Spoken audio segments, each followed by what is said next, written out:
El uso de los datos que nosotros tenemos a nivel de las instituciones es para saber cómo estamos controlando la pandemia.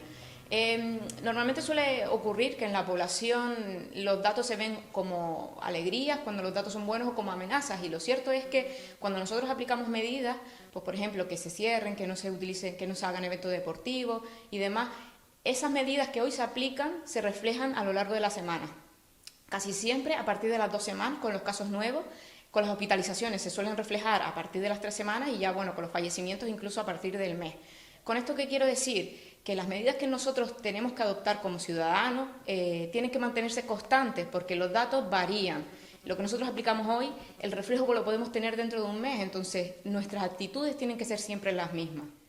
Respecto a los síntomas, estamos teniendo algunas incidencias, sobre todo por parte de los ciudadanos, porque confían, ¿no? El problema que tiene el coronavirus es que puede pasar que tengas muy pocos síntomas a tener síntomas muy graves.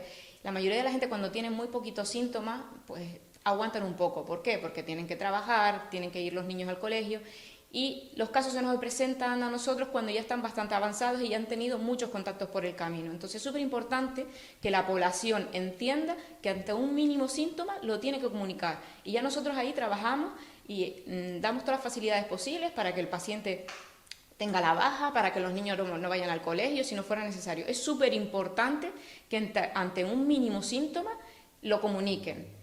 Y por supuesto, si tú como adulto tienes un mínimo síntoma y tienes hijos que van al colegio, tus hijos también deberían quedarse en casa. Las mismas indicaciones para el adulto tendría que ser para sus hijos. ¿Por qué? Porque los niños, también lo sabemos, la mayoría suelen ser asintomáticos, pero pueden provocar el contagio a otros niños y que esos niños lo vuelvan a provocar a sus padres, a sus abuelos, y ahí es donde están las verdaderas consecuencias.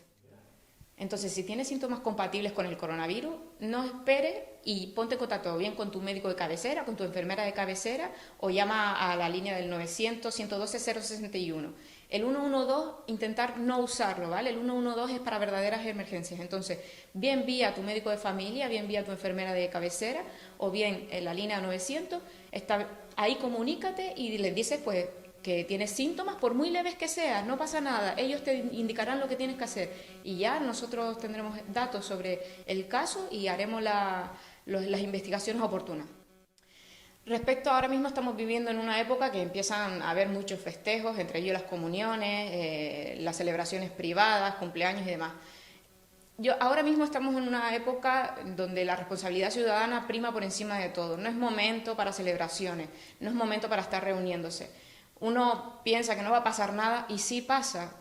La mayoría de los brotes ahora mismo está publicado, están asociados a eventos familiares, bien celebraciones, bien cenas privadas. Entonces, si podemos evitarlo, por favor, evitémoslo, porque no solo es lo que nos puede afectar a nosotros, sino también a nuestro entorno. Y sinceramente, uno tiene que vivir con la conciencia tranquila. Imagínate que por hacer una celebración que a priori uno considera que no tiene ningún tipo de perjuicio, una celebración inocente, uno de tus tíos que ya son más mayores, tus padres o incluso tus abuelos, se contagian. Es que si ellos se contagian, es que la probabilidad de supervivencia de ellos es mucho menor que la de nosotros de mediana edad. Entonces, no es momento para celebraciones. Reguardemos esas celebraciones para cuando ya no haya pandemia. Dentro de 6 meses, un año, cuando sea, habrá momentos para celebrar estas cosas y con todos nuestros familiares. ¿O es que queremos celebrar con la mitad de nuestros familiares por algún tipo de estas irresponsabilidades? Actividades extraescolares y club deportivo. ¿Se puede hacer deporte? Sí que se puede hacer deporte. De hecho, es lo que recomienda. El deporte es salud. Lo que no se puede hacer es juntarse. Lo que no puede hacerse es deportes en equipo. ¿Por qué? Porque ya está más que demostrado que el coronavirus se transmite de persona a persona. Si nosotros nos juntamos, pues es evidente que la capacidad de transmisión de este virus es mucho mayor. Entonces, esto requiere de responsabilidad individual y responsabilidad colectiva de todos nosotros. De nada sirve que evitemos fiestas, evitemos reunirnos con gente, si luego para hacer deporte nos volvemos a juntar 12, 15 personas en un mismo equipo y no mantenemos la distancia, no mantenemos las medidas de seguridad. Entonces, ¿se puede hacer deporte? Sí, sin juntarse. Esa es mi recomendación. Ahora estamos en un momento de festejo de fiestas patronales, de fiestas populares en muchos municipios y, bueno, y a nivel nacional. Y con respecto a esto es que es lo mismo que anterior, o sea, no es momento para estar haciendo celebraciones. Ahora mismo no es momento para reunirse, es que reunirse precisamente es lo que provoca la transmisión del virus.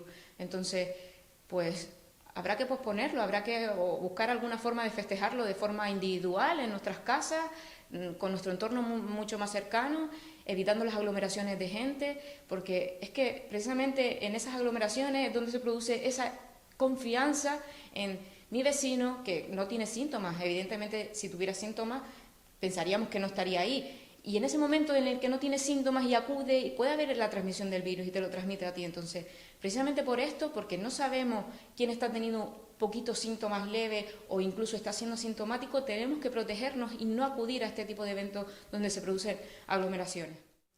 Mi mayor consejo respecto a esta pandemia es que seleccionemos nuestros contactos estrechos con una mano. Es decir, yo tengo claro quiénes son mis contactos estrechos, que son mi familia más cercana y algún amigo puntual. Fuera de estos contactos estrechos yo no quedo con nadie más. Precisamente por esto, porque es imposible dejar de salir, es imposible dejar de ir a cenar, tener un poco de ocio, pero si por algún casual yo saliera positiva, estaría tranquila de que tengo el mínimo de contactos estrechos posibles. Y esto me parece que es el mayor consejo que uno puede adoptar.